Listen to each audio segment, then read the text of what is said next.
Welcome back to Boring History for Sleep. Tonight, we travel far from the comforts of modern life, beyond paved roads, beyond heated homes, beyond the glow of electric lamps, and into the distant reaches of the Roman Empire. We are not headed toward the majestic heart of Rome. It's not toward its temples, its statues, or its bustling markets. No, we're going to the edge. The outer rim of civilization, as Rome knew it. This is a story of long, cold nights and muddy boots, of lonely patrols beneath cloudy skies, of duty without glory.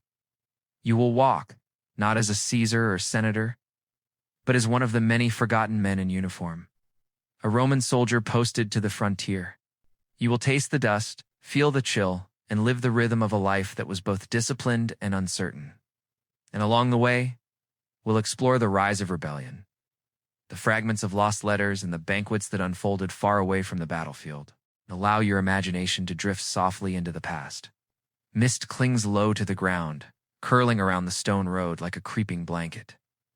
The terrain is wild, the hills distant and blue.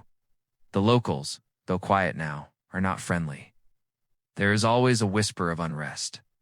As we begin with the daily routine of a Roman soldier on the edges of the empire, even here, far from Rome, discipline is sacred. Smoke from the cook fire curls into the air, blending with mist. Dinner is lentils, perhaps boiled with onions, maybe a bit of dried pork if your garrison has been supplied. But often it's just porridge, thick and bland. The food does not satisfy, sustains. You practice javelin throws, sword formations, and shield walls. There are no dreams, just the ache of the day and the dread of tomorrow. Over and over. Precision matters more than energy. Even when you're exhausted, not glorious, not dramatic, but endlessly repetitive. A rhythm of duty, discomfort, and discipline. Patrol duty takes you along the muddy edge of a Roman road, looking out for signs of movement. Not always enemies, but traders, messengers, or scattered locals. You carry your scutum, a heavy rectangular shield, and your gladius, a short stabbing sword worn high on your side. Your eyes stay low, scanning the underbrush. Imagine waking before dawn, not at home, not even in a permanent barracks, but inside a cramped wooden hut, barely shielded from the damp morning air. Others simply sit in silence, listening to the wind and staring into the fire. You hear the occasional bark of a dog in the distance, the whisper of branches. Your breath curls in the cold like smoke. The wind seeps through the gaps in the timber walls. You repair your belt with coarse thread. You clean your helmet and adjust your leather bindings. You are your own blacksmith, your own cobbler, your own cook. The straw mat beneath you is damp, scratchy, and far too thin. Short messages on thin wooden tablets, carved carefully with a stylus. You ask for warmer clothes. You ask about home. You complain about the food. You pull your coarse woolen cloak tighter around your shoulders. But the cold still finds you, so lie back. Close your eyes if you wish. This is northern Britannia. Your garrison is small. Your duties are many. Your comfort minimal. You rise stiff-limbed, slipping your feet into heavy leather sandals. There are no socks, just linen wrappings, often soaked from the night before. The outer edge of the Roman Empire. The year is 105 AD. You are a foot soldier, a legionary, stationed near the winding, rugged terrain of Hadrian's future wall, though construction has yet to begin. A hard biscuit of barley flour and a few dried figs. Perhaps a sip of thin wine. No warmth, no flavor. It's just enough to sustain. The fire in the corner has long since gone out. Breakfast is simple. Outside, the morning is gray and wet. Your day begins with drill. Marching in formation along muddy paths, boots sloshing, shield slamming against your side.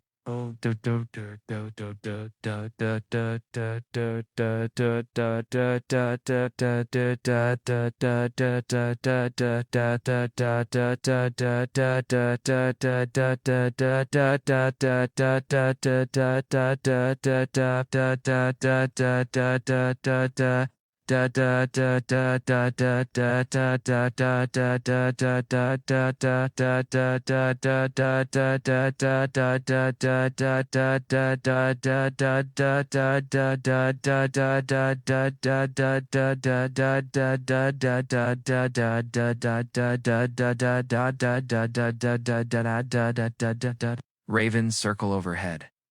After drill, it's maintenance. You scrub rust from your armor using a mixture of vinegar and sand.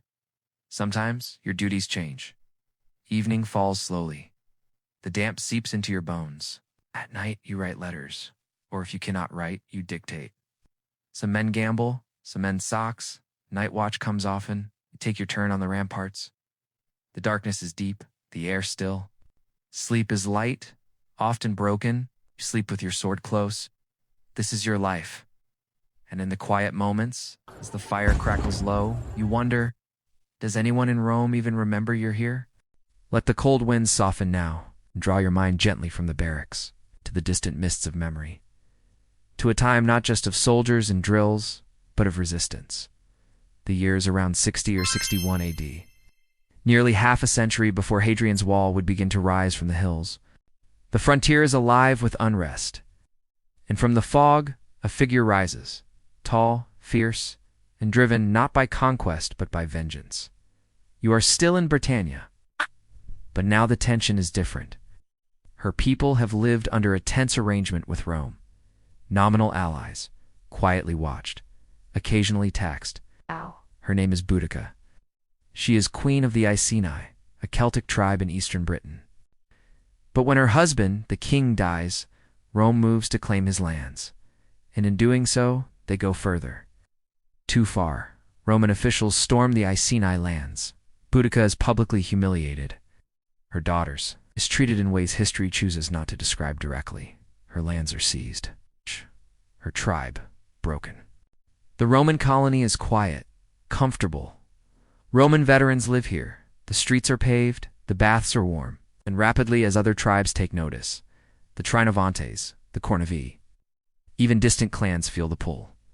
But only for a moment. From the ashes of humiliation, a fire begins to grow, slowly at first, like kindling in a damp forest. The Temple of Claudius, a symbol of Roman permanence, becomes a tomb for those who take shelter inside. It is more than rebellion. It is eruption. Now picture it from the point of view of a Roman officer stationed at Camulodunum, what we now call Colchester. They move like a tide. Veterans, civilians, merchants, all caught in the uprising. One Roman general, Gaius Suetonius Paulinus, returns from a brutal campaign in Wales. He rallies his men. It's not many, perhaps just 10,000, tens of thousands. Their lines falter under Roman shields, Roman tactics, Roman swords, men and women. Thousands fall. The rebellion ends in chaos. His men are trained, disciplined, his formation tight. Painted blue with woad, howling into battle. Armed with whatever tools they had, axes, sickles, torches.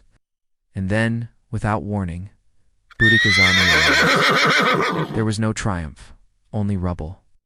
In the uneasy quiet of a land that would never quite forget. They do not move like a conventional army. Camulodunum is destroyed, burned to its foundations. Then the fury moves on.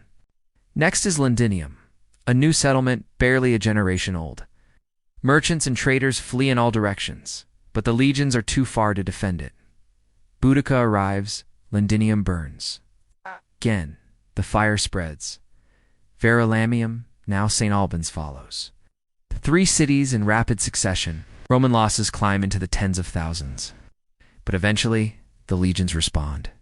Boudica, by contrast, commands more than 200,000 by some estimates, though history tends to exaggerate.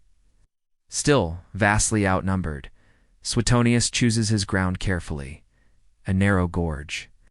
With forest at the back and open plain at the front, the Britons attack. But their sheer numbers work against them. Their wagons block the rear. It becomes a rout, and Boudica disappears. Some say she drank poison. Others say she died of illness or was taken by the spirits of her ancestors. Her body was never found, but her memory lingers. To the Romans, she was a dangerous flame, a warning of what frontier silence might be hiding. To the Britons, she became legend. Her name would echo in poems, in stories, and whispered oaths passed down through generations. And for those Roman soldiers who returned to their posts after the fires died down,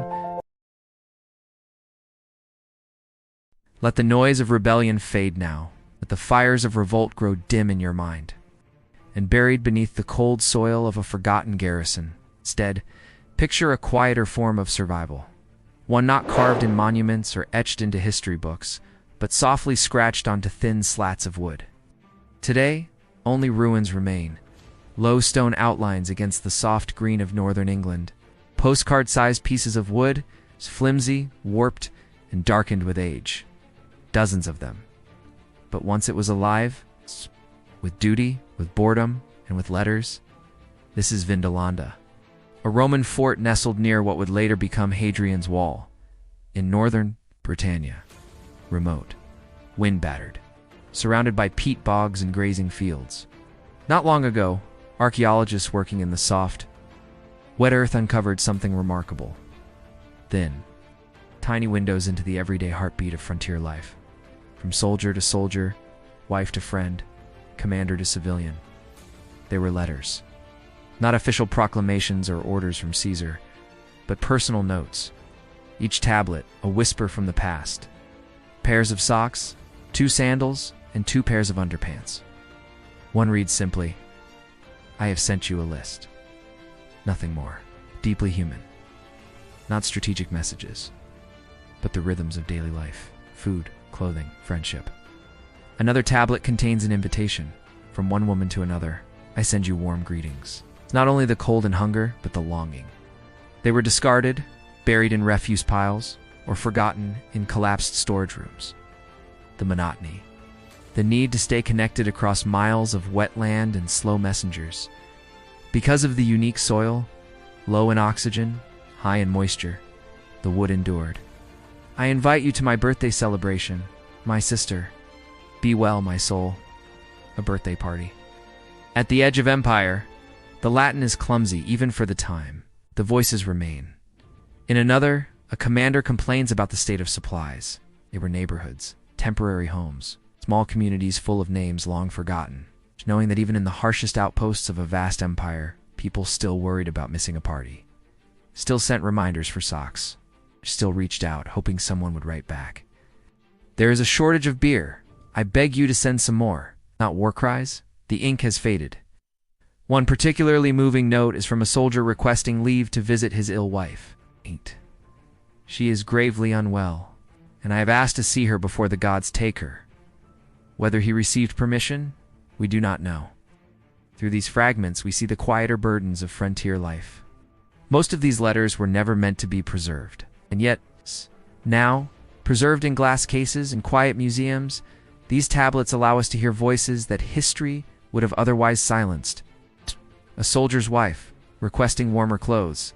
A commander lecturing his staff about discipline. A friend promising to write again soon. And in these lines, there's a strange kind of comfort.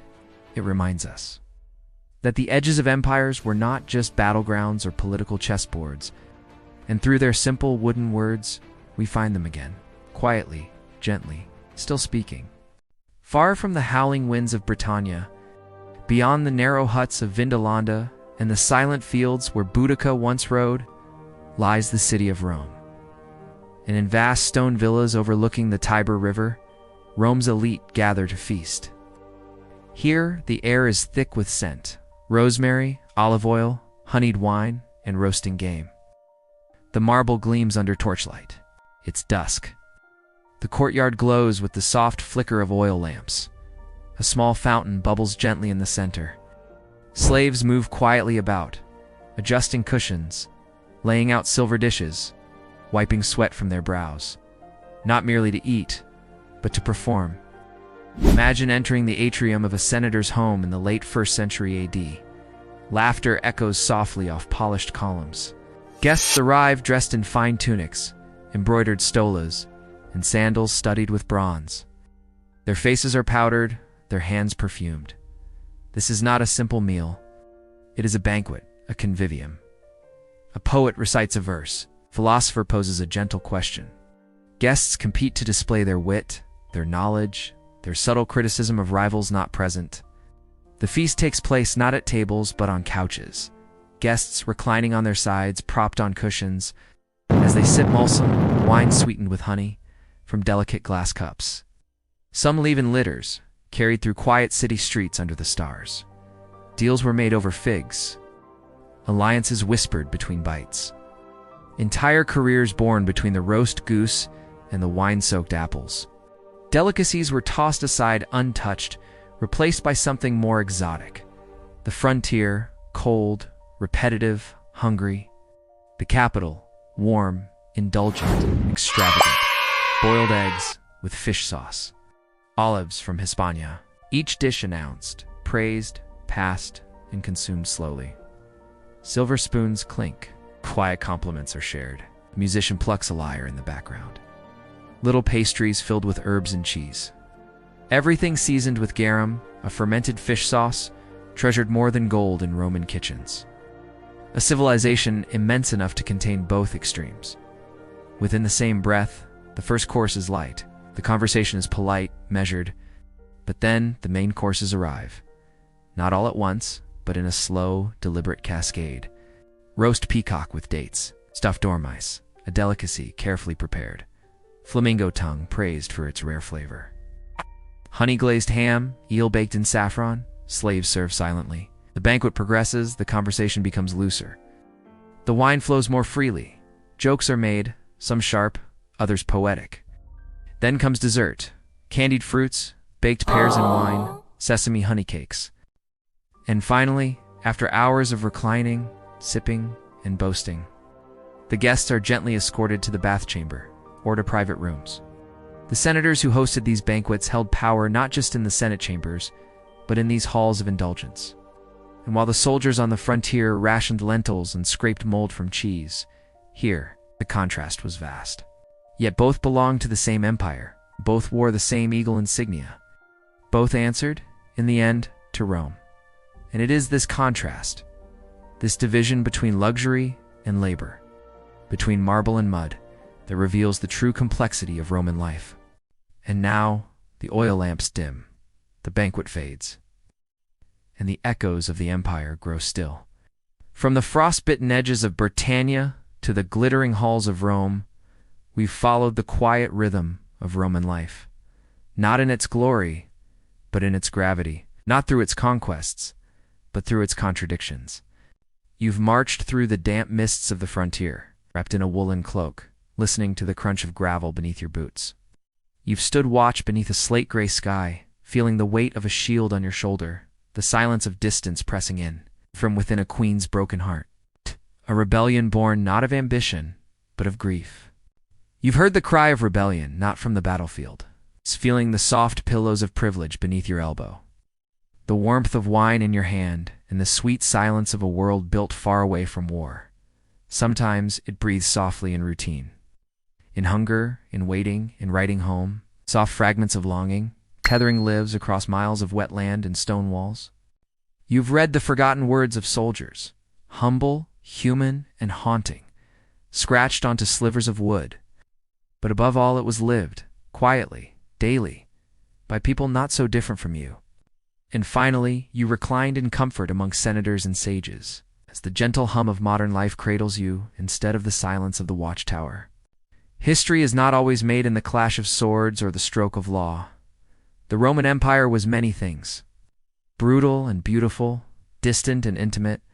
So as you rest now, as the warmth of your blanket replaces the cold of a soldier's cloak, let the past fade like mist on the moors. Let the empire fall away, softly, gently, and let sleep find you wherever you are. Good night.